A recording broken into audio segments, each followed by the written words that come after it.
Good day everyone, I am Jovelyn Siparan from BEd 1H2. Today, I'll be discussing the type of ESD based on the level of support. But before we proceed to the type of ESD, let's be clear no nga ang autism dili usa ka sakit kundi usa ka neurodevelopmental disorder.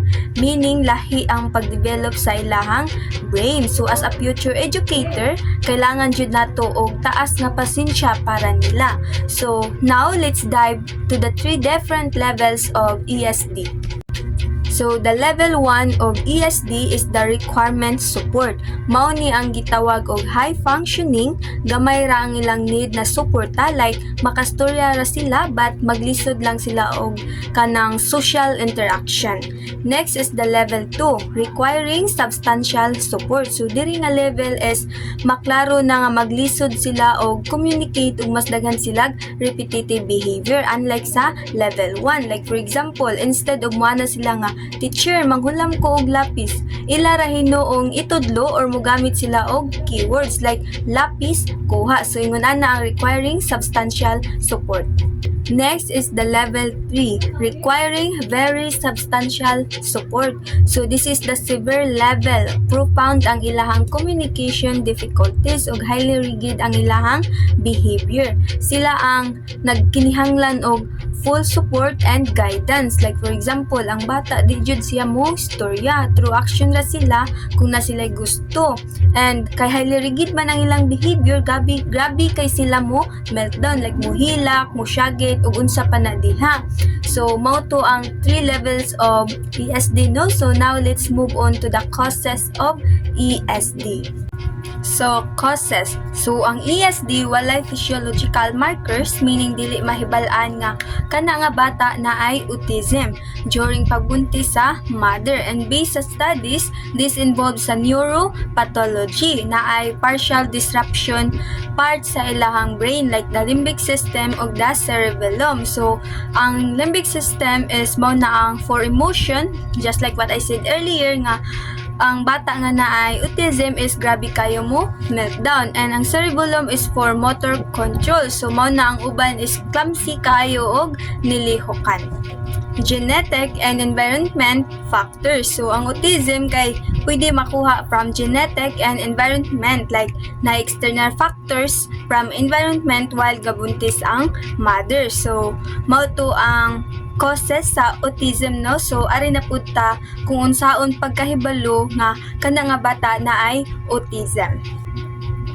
So first is social communication. So ang bata nga na autism is lack sila og social communication when it comes interacting others. So mabantayan nato sila nga dili makitabi. Next is the speech or language impairment. So kung magstorya sila is na ay delay, na ay uban nga pabalik-balik ang storya or gitawag nga kanang echolalia. So for example, kung pangutanon nimo sila, what's your name? So tubagon ra pud kanila og what's your name. So the last one is restricted, repetitive, and stereotype pattern of behavior. So na sila'y action na pabalik-balik or is called stimming. Like for example, hand clapping or pagpaypay sa ilahang kamot o pagtuyok-tuyok sa ilahang lawas. So mao to ang tulo ka ways nga mailhan na to ang bata nga naay autism.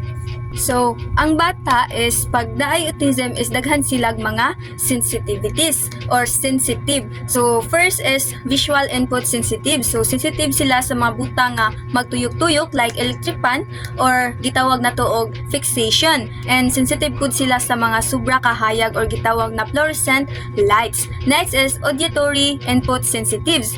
So, sensitive sila sa uban nga sounds like parihaan ng bell sa school. Para nato is normal ra na kakusog pero para nila is mura na naog bomba. So ingon ana. So next is tactile input sensitivity. So sensitive sila sa mga buta nga masaghid sa ilang panit like for example kanang tagtag sa sanina kanina sa luyo. Sensitive sila sa mga ingon ana. Next is the taste and smell sensitivity. So mabantayan nato sila nga pilian kayo og mga pagkaon and bahuan sa mga perfume or sa kanang cologne.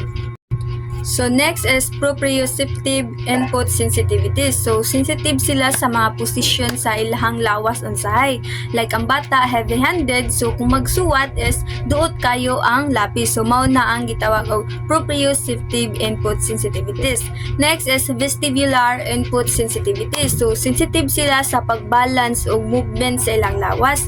Like hilig sila maglukso-lukso or ituyok ang ilahang lawas just to feel the balance and movement of their body. Next is executive functioning. So maglisod sila og focus sa angay nilang buhaton. Like for example, ingnon nimo sila nga get your book and open the page 5, then get your pencil and notebook. Pero ang ilang mabuhat lang kay ang pagkuha sa libro. It's because maglisod sila og follow or pag-focus sa imuhang gipabuhat sa ilaha. So, sa unsa man nga pamaagi or way para matabangan ang bata nga naay autism. So, here's the 3 ways to help the child with autism. So, first is developmental monitoring. So, dapat jud ginamonitor ang bata kay basin niya maabot na og 2 to 5 years old is di pa gihapon kay baw mo istorya. Next is the developmental screening. So, it's like formal checklist to check if on track ba ang development sa bata sa kana nga edad, like sa kabalo na ba siya mustorya sa kana nga edad. The last one is developmental diagnosis. So this serve as the final check-up from expert developmental pediatrician or doktor sa para sa mga bata o para mahatagan dahil og PWD ang bata para sa iyahang therapy. So, mao to ang 3 ways para matabangan ang bata nga naay autism. So, that's all my part of this module. I hope you learned something. Thank you for listening.